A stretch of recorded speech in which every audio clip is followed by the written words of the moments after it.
All new today.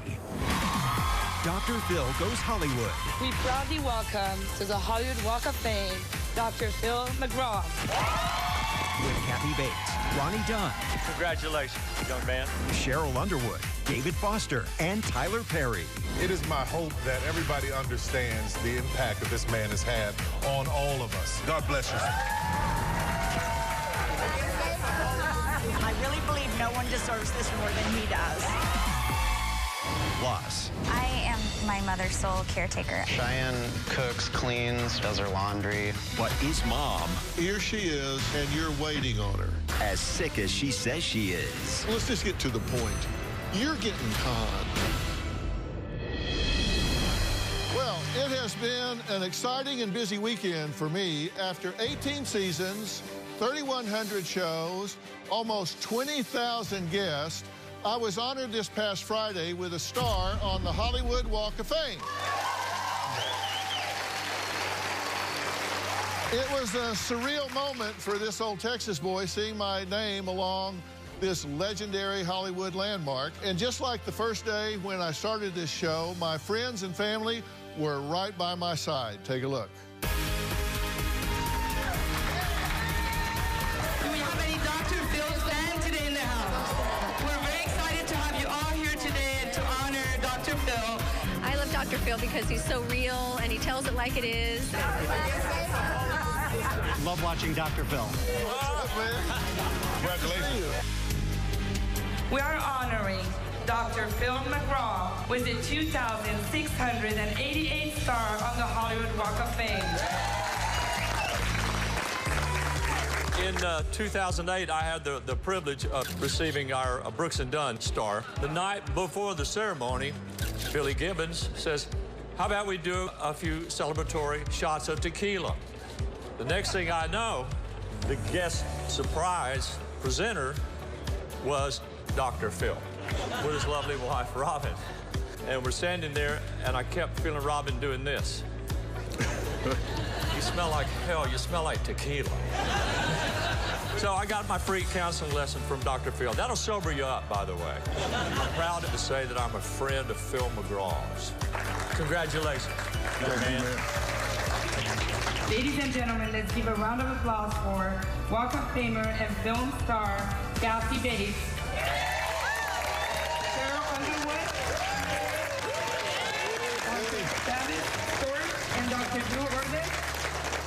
When I think about a star, I think about positive light, something that is a compass to help people find their way. And that is what Dr. Phil has been to so many of us. He has taken this incredible gift of psychology and used it to help so many of us along the way. It is my hope that everybody understands the impact that this man has had on all of us. So I just want to thank you, Dr. Phil, for your wisdom from the bottom of my heart. I'm so excited that you will be immortalized here forever, so people will look down and remember what you have done for all of us. So God bless you, sir. Thank you. From my heart, thank you. I'm proud to now declare today Dr. Phil McGraw Day in Hollywood. Well, thank you so much, and I echo all of the gratitude and thanks to the Chamber and the Walk of Fame. Look, today is a really special day for me. I've never known anybody that was a true success that was a solo. And I look at that star, and it's got 5 points to it, and I really think about wanting to break those points off and share them with everybody that's been so critical to my success. And the first one I would break off, I would give to my wife, Robin. We've done over 3,100 shows, and she's been there for every single one of them. And she is not just an observer. She is such a vital part of that show. People ask me all the time, Dr. Phil, who do you go to? Who do you go to for counsel? Well, that's who I go to for counsel. She's always got my back. I would break off the second point, and I would give it to Miss Oprah. No doubt about it. That's just another woman in my life that's been launching and mentoring me. She and a very dear friend of mine, Greg Midell. Stand up, Greg. Greg and I have been working together for now I guess, 19 years. And I have to tell you, every time I talk to him about business, I learn something every day. So, Greg, thank you so much. And I'd break the third star off, and I would give it to Carla Pennington. And the entire staff at the Dr. Phil Show, which she leads as the executive producer, the only one I've ever had. The fourth point I would break off and give to CBS and Paramount and King World. The fifth point I would hang on to, because I'm proud to say my job's not for everybody. If you have a need to be loved by strangers, you don't want to do my job. I have two sons, Jay and Jordan. Jordan is not here today, I'm sorry to say. He's in Paris. He's on tour opening for the Jonas Brothers, so I say, hey. Jay tells me sometimes, Dad, wow, it's truly like we wake up in a movie every day. And I say, don't miss it. Star in your own life and drink it in. Success is a succession of moments. And believe you me, this is one of those moments today. And I am taking my own advice, and I am drinking it in. And God bless all of you for honoring me and taking the time out of your lives to be here. This really means a lot to me. Thank you, thank you, thank you. We proudly welcome to the Hollywood Walk of Fame, Dr. Phil McGraw. Oh, wow. Thank you, thank you.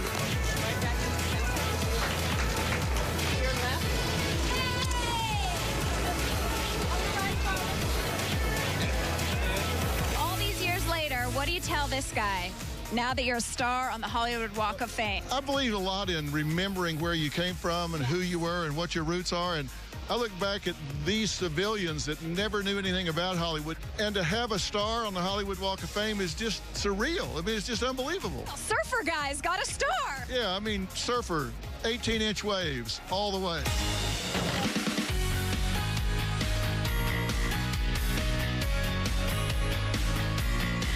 I've actually been a part of the Dr. Phil Show from the very, very beginning. When Phil and I first spoke about the star on the Walk of Fame, I said, are you kidding me that you don't have a star on the Walk of Fame? I can't believe that. But in any event, we were, Joe and Ionello, all of us at CBS, very happy to be your sponsor. Congratulations. Now, a message from David Foster. Philip, as Robin loves to call you, I heartily congratulate you on this well-deserved honor. May your great-great-grandchildren walk all over you as they visit Hollywood and be reminded of what a great man you are. And Hollywood Walk of Fame, thank you for honoring my friend, Dr. Philip McGraw. Today was the celebration, but knowing that that star is going to be there forever is so exciting, and I think my kids being there, his grandkids being there, is a great symbol of how this is going to last for generations to come. That star on the Hollywood Walk of Fame, well deserved.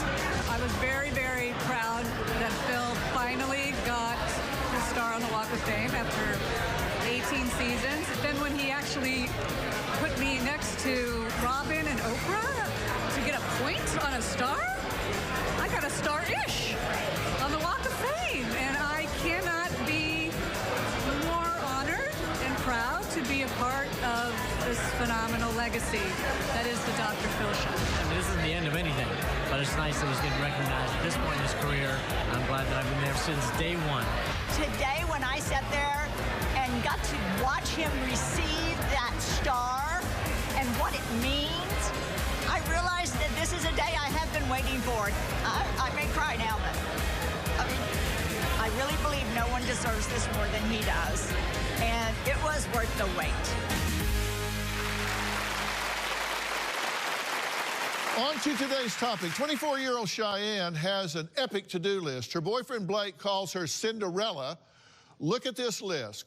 Cook breakfast, lunch, and dinner, shampoo carpets, clean kitchen, bathroom, call and arrange doctor's appointments, drive to and from, feed cats, clean litter box, chase after cats if escape, pays for rent, cell phone, cable. Well, the list just goes on. Cheyenne says she is doing all of this for her 56-year-old mother, who doesn't work, pay any bills, sits around in a dark apartment all day, and uses Cheyenne's bank card to shop. Now, in 5 months, Cheyenne graduates, and her boyfriend, Blake, wants to whisk her away. but he says he cannot while Cheyenne's mom acts like a drama queen and a moocher. Take a look. Thank you, sweetheart. Oh. I am my mother's sole caretaker. This is the apartment that my mom and I live in. She goes to bed around 4 or 5 in the morning. Mommy? Yeah. It's a little past 11. It's time to get up. I will get her milk and her pills and bring them to her. Thank you, baby doll. Cindy carries a negative energy. She definitely is mooching off of Cheyenne. I have asked her if she sees us living together for the rest of her life. She said yeah. I asked her why. She said because I'm the oldest. I pay for the apartment, all of the bills, including the television that she watches. Cheyenne cooks, cleans, takes the dogs to the vet, changes her sheets, does her laundry, and Cindy does nothing. I feel exhausted all the time. Cindy would be living in a pigsty if Cheyenne wasn't there to clean up after her. We still have Christmas up because I haven't had time to really take it down yet. My mom claims she has Ehlers-Danlos syndrome, which is something that affects the joints, but she hasn't received an official diagnosis. My mom has never worked. I believe my mom is capable of having a job and that she just relies a little too much on her illnesses. The situation does anger me. Taking care of my mom is a big burden on me. She emotionally manipulates me. Thank you. If I ever try to confront my mother, she gives me an enormous guilt trip. She tells me I am such a horrible mother, I'm such a big burden. Maybe I should just kill myself. In 6 months, I'm moving out. Cheyenne and I are planning on living together. She needs to find a place to live, and she needs to know that.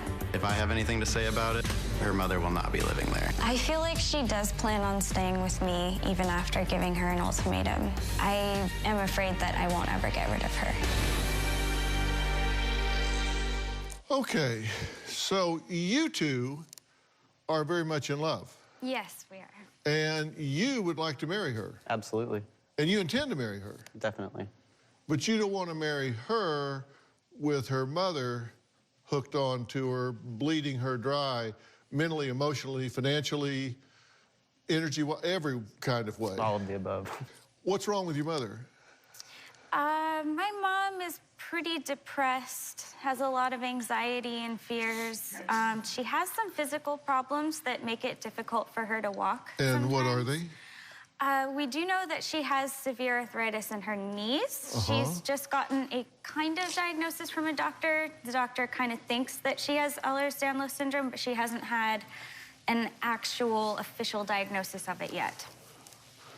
How do you kind of get diagnosed with something? I believe it was a nurse practitioner, and she said, oh, you have this. And so since then, my mom has been looking it up, and she feels like it So fits her Dr. pretty Google well. gave it to her. Kind of, yeah. Okay. Here are her actual quotes about this. A nurse practitioner mentioned EDS and started my online research. Quote, I haven't been diagnosed officially. I don't even know if they have a doctor who specializes in that. It's supposed to be genetic, but I don't know anyone in my family who has it.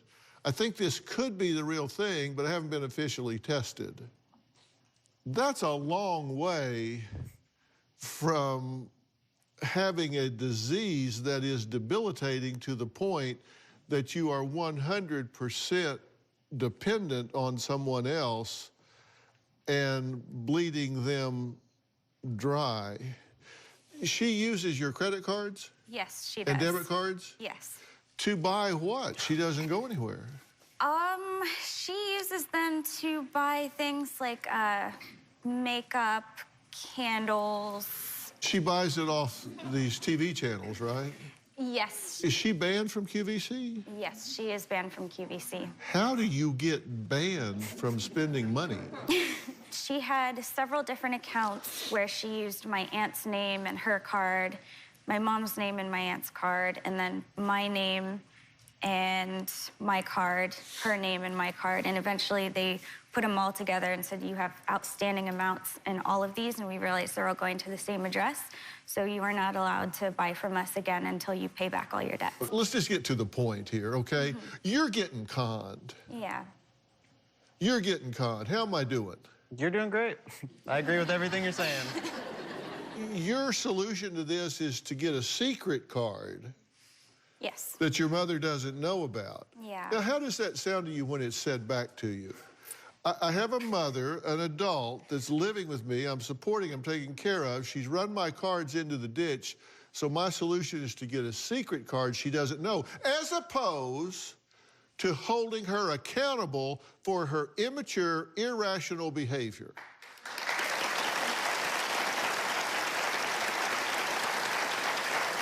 It sounds ridiculous. And she says she has EDS, and one of the things is that the joints become extra pliable, right? I mean, and so she bends her finger back to show you that. Well, hell, I can bend my finger back. Right. Does that look like I have EDS? I don't. Are you going to let her completely drag you down?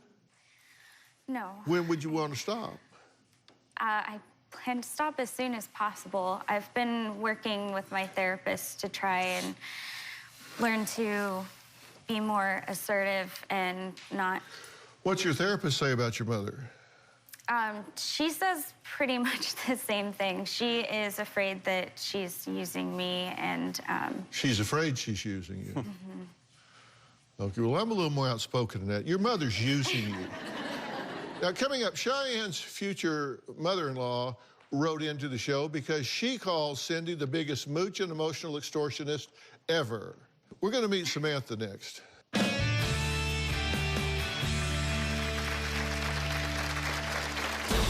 I have concerns for my son. Cindy is running a scam by faking her illnesses. I believe she should be in jail, and shame on her for doing it. And later, we asked you for that diagnosis, and you didn't provide it. I don't remember being asked for it. I really don't. No, you were asked for it. Oh, okay. Tomorrow, they claim their mom is a pill-popping alcoholic. My mom pulled out a loaded gun and ended up pointing it at me. She pretends to not even have a clue why you're here. I'm not in denial. Yes, you are. Here's what they're complaining about. You mow the yard while you're foaming at the mouth. You strip naked at a 7th birthday party. This is disgusting to me. I have to live with you. That's tomorrow. Then on Thursday, Lori Vallow's Missing Children. You think this could be money-driven? Absolutely. It is time for you to end this. Find those kids. All new Dr. Phil Thursday. My mom uses a cane pretty often now. We need your walker today. I don't think so. I don't believe she needs the cane all the time. I do feel she is trying to find some sympathy by using the cane. A lot of it has to do with her wanting to keep me feeling like I need to take care of her and feeling sorry for her. Cheyenne says her mom has really never worked a day in her life. Instead, she stays up till 4 or 5 in the morning watching televisions, buying things on your credit cards, sleeps until 11, and she really doesn't know how to take care of herself. But this is a grown woman with a working brain. Now, Cheyenne's boyfriend, Blake, says Cindy is a moocher, and his mom, Samantha, agrees, saying that Cindy puts just all millennials to shame with her entitled behavior. Take a look. I think Cindy is definitely a moocher. Cindy's expectation is that she'll live with Cheyenne forever. No 24-year-old child should have to support their mother. I could not imagine putting that burden on my child where they felt they had to support me financially. Cindy is demanding, lazy, and manipulative. She does this whole emotional extortion kind of a thing. As a mother, I have concerns for my son. Cindy claims she has a lot of health issues. I don't really believe that. Essentially, Cindy is running a scam by faking her illnesses. What mother would ruin her daughter or her child's credit before she even had a chance to experience life? I believe she should be in jail, and shame on her for doing it. I believe Cheyenne wants out of this situation. She just doesn't know how to get out of it. Blake is ready to propose to Cheyenne, but until Cindy stops mooching, Blake will not propose. Well, Samantha, thank you for being here. You've met Cindy, right? No, never. You've watched what she does. I've heard. You hear the reports, and you think that she's manipulative. 100%. Do you agree with everything that's being said? Yes, I do. But tell me about the part of you that feels like, okay, we're up here bashing my mother, and that seems disloyal. It does. What are you thinking? I am already starting to worry about how I'll be made to feel afterwards when my mom hears everything that we have to say. How she'll manipulate you. Yes. Aren't you exhausted? I am so exhausted that I don't find much enjoyment anymore in many things. Even when I go over to spend time with Blake, I end up sleeping most of the time because I have to, like, I feel that I have to stay up late with my mom, and then I have to get up early for class, and now an internship. I've even failed a couple of classes, which is how I pay for our housing right now. Here she is. She's on the couch, cane in place, covered up in a blanket, and you're waiting on her. Do you believe that's all this woman is capable of doing? No. When she does stand up to her mom, she gets the, she'll throw things at her. She'll say, don't you talk to me like that, I'm your mother. And she'll just go after her. Why are you here? What are you prepared to do? Because I'm going to tell her she's conning you. What are you going to tell her? I am prepared to confront her and tell her that I do believe that she's using me, and I can't support that anymore. She's going to have to shake it up. She's going to have to change things. Are you prepared to require her to grow up? She's functioning at an emotional age of about 11 or 12 years old. Yes, I'm prepared. Well, we're going to meet Cindy, and we're going to find out what manipulations she attempted once she was here. We'll be right back.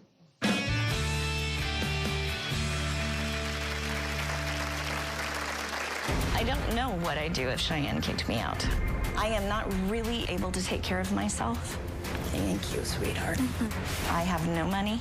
I have no job. I have nowhere to go. And later... I can't do it anymore. What are you so frustrated about? I didn't know they felt this way. How could you not know that this is how they feel?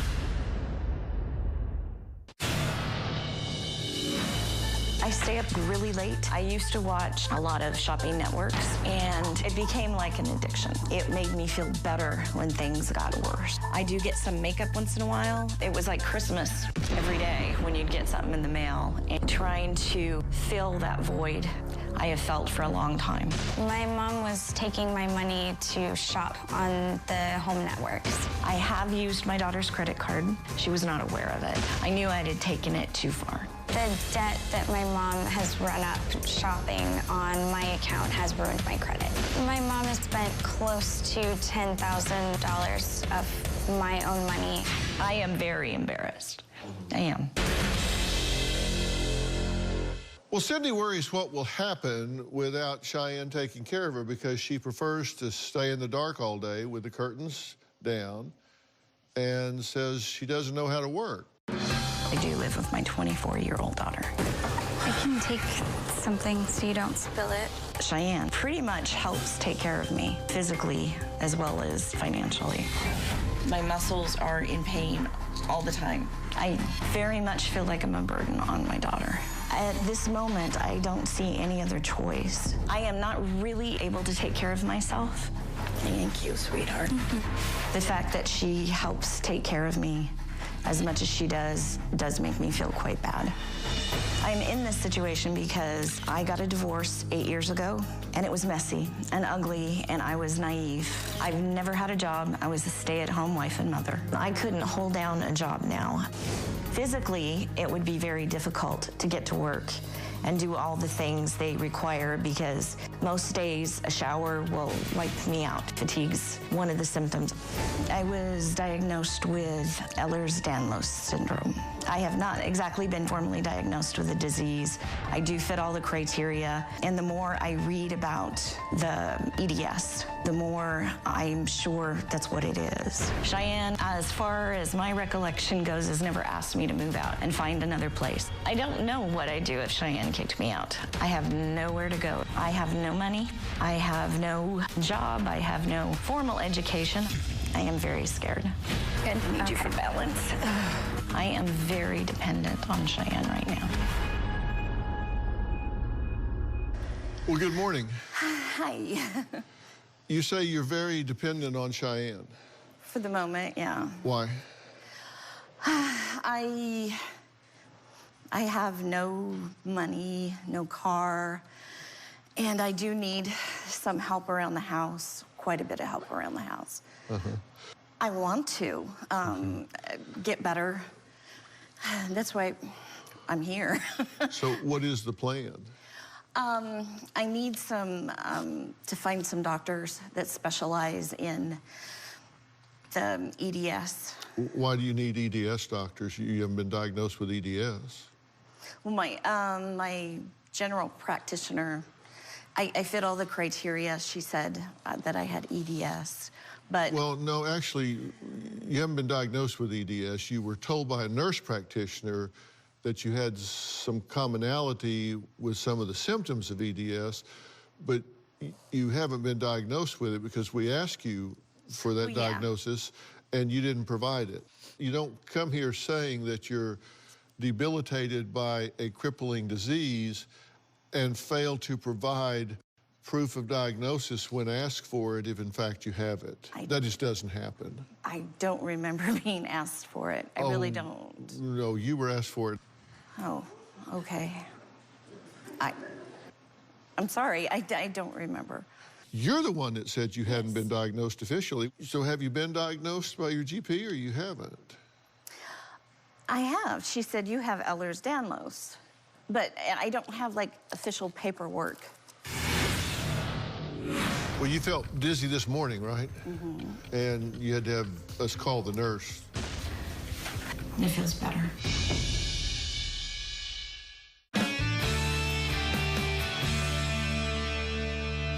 You say you feel badly about being so dependent on your daughter. Why do you feel bad about it? Because I'm her mother, I should be able to help her out, not the other way around. Leaning on you instead of the other way around. I also read a text exchange between the two of you. You should share with your boyfriend just how tired you were and how very sick I am and see if he could do the movie another night. Because anyone who really loves you, all caps, really loves you, would put your health and your loved ones first. So you were going to a movie? Yes. And you sent her a text and said, well, you should tell him to push this to another night because you're tired and I'm sick. I have times when I can't do anything. Do you think you're being manipulated? Do you think you're being leaned on too much? I feel like I am being leaned on too much, yes, and manipulated. And why do you feel that way? I feel that way because I am, it's almost learned in me now to feel already guilty for just thinking about telling my mom that I can't do something or that I want to see if she can do it herself. So you go into it feeling bad if you're going to require something of her? Yes. What is your plan if she just simply can't do everything for you that she's doing now? I don't know. Because that's where she's headed. Can you start to contribute? Can you start to pull your own weight? Can you do the things that any contributing member of society would do? I can do a few things around the house more. Well, you felt dizzy this morning, right? And you had to have us call the nurse over to check you, right?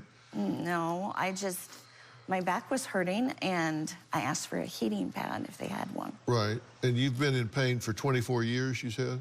21 since Cherokee was born. Well, Cindy says she wasn't feeling too well this morning, so let's take a look at what not feeling well, what that experience is for her. The pain from my arthritis in my back and knees were starting to hurt really bad, so I asked for a hot pad to help ease it. And it feels better. Just the getting up and moving around as much as you have has kind of aggravated the situation? Yeah. Okay.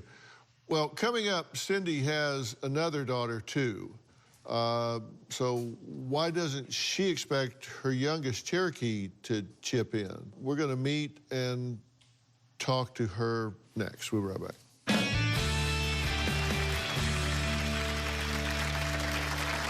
My sister has never had a childhood because she's been taking care of my mom. I think my mom is manipulating Cheyenne to feel as though she's this monster or this bad daughter.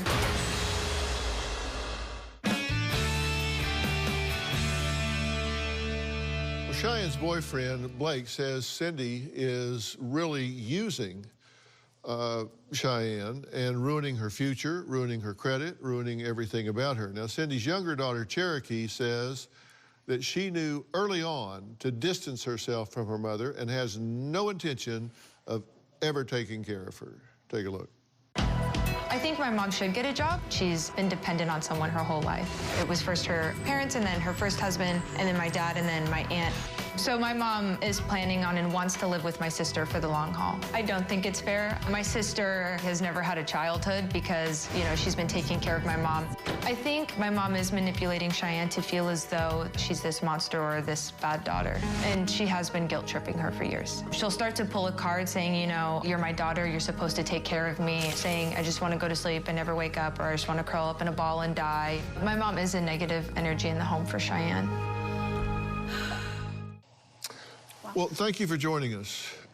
You have a different dynamic with your mother than your sister does. Yes. Tell me why. I stayed with my dad, so I grew up kind of with my dad going to high school, and then afterwards I decided I want to go to college outside of the state, and so I've just kind of been removed, you know, physically too, so. Right. Do you think she's as sick as she says she is? I do believe that she is in pain every day with her arthritis in her knees and everything. I feel as though that she is more sick mentally, and that's kind of making the physical pain worse. So what are you going to do here? What do you want from your mother? Tell her what you want from her that you're not getting. I would like help for myself by you helping yourself. Would like you to start figuring out where you can live on your own, separate from me. I can't do it anymore. I just like to be respected as my own person with my own life, and to be given the space to go ahead and pursue it.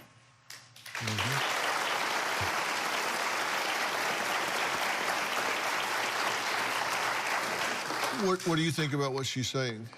I agree. I want her to have that. I do. I don't know where to turn. If this is 100% of what you can do every day, you know, just a yardstick, we just have to figure a yardstick, and that's 100% of everything you can do every day, how much of that do you think you're doing on a daily basis now? Probably 20, 30%. Okay. So you could do much more than you're doing. Well, I don't know if...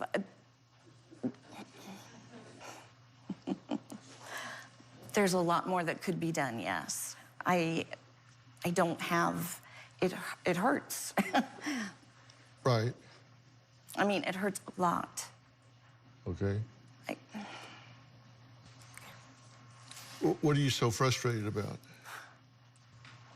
I didn't know they felt this way. How could you not? I mean, really, how could you not know that this is how they feel? Because whenever she pushes back, you get really upset with her, right?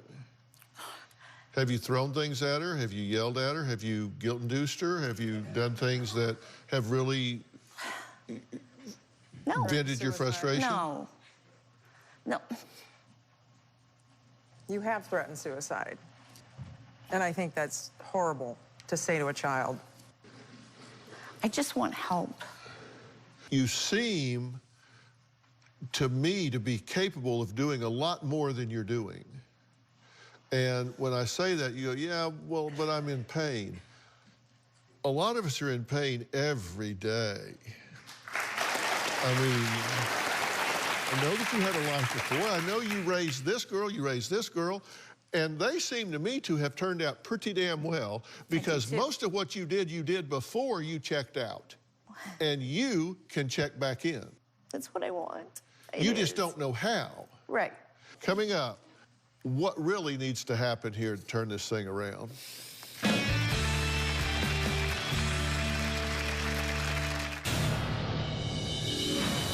I am very vulnerable right now. I've been thinking about it a lot the last few years. I think it's basically an abandonment issue. I am always afraid that the people I love the most are just gonna go away. Just gonna walk away. And I don't want to be afraid of that anymore.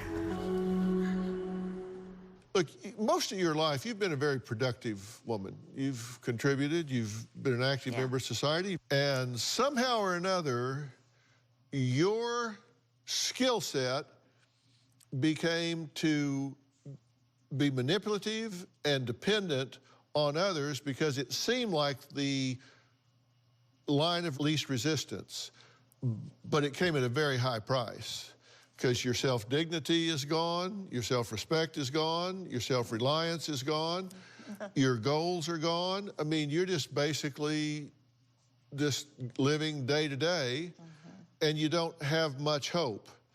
And she's going to get married to him, and they're going to go off into the sunset, and they're going to be happy as clams. And they're not going to take you with them. So you got to figure out what you're going to do, right? And so you can say, well, oh, she's leaving me. Well, no, you prepared her to leave you. Yeah. You didn't prepare her to No, stick I didn't. You prepared her to leave you. You prepared her to leave you. That's where they have the ego strength to do that. And your goal has got to be, I want to become self-reliant, self-sufficient, and self-sustaining. Self. Reliant, sufficient, and sustaining. Correct? Yes, yes. Okay, and it would be okay to mix some happy in there, too. You know, I want to find some things that interest me, to do some things. Your life isn't over. I hate to tell you this, but you're not that old. I know. Which means you got a long time to sit around and be bored. So you might as well figure out what you're going to do with that time.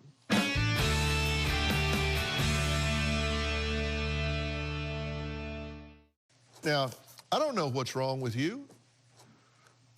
Unlike your GP, I have to do tests to figure that out. I can't just kind of look at you, bend your finger back and say, well, she's got this or that. I don't know until I actually find out what's wrong with you. And then I want to get you a life coach. A life coach that is going to work with you on a regular basis to make you a plan to begin to execute a strategy to get yourself back into your life. And I've arranged that through an organization called Cast Centers. It's run by my good friend and founder and CEO, Coach Mike Bayer. Now, to figure out what's going on with you physically, then I am going to highly recommend that you go to the P&P Diagnostic Center in Dallas, Texas. And it is a tremendous diagnostic facility that is going to begin by looking at your brain to see what's going on with you brain-wise, and then looking at your hormones, looking at your biochemistry, looking at everything necessary to find out what's going on. Does that make sense to you? Yes, yes. This is who you used to be. Come on, you know that. You spent 48 years of your life with things working really, really well for you. Yes, I did. You're worried that your mother's going to be upset with you. Yes, I am. I don't think she is. Are you upset with her? No. You should be thrilled with her because she's creating a changing day in your life. Right? I want to thank all of my guests today, and a special thanks to Cass Centers and Coach Mike Baer, and to Dr. Frank Lawless and the PNP Center, who are going to do the workup that we're talking about here. For more information about today's show, you can log on to drphil.com. Now, one of my Facebook followers, Mary, asked, what's my biggest regret in life? Well, one thing's for sure. I have zero regrets about fulfilling my duties as a parent. I've always taken that serious. If there was one thing, and it really is pertinent to you, when we're young, we take our health for granted. Yeah. And when I was crashing motorcycles and running into people and stuff, that all seemed like, hey, you shake it off, but you pay for it later. So if I could undo a few of those things, I might. Stay social. Keep asking me questions on Facebook, Instagram, Twitter. You never know. I just might answer yours on the air. We'll see you next time.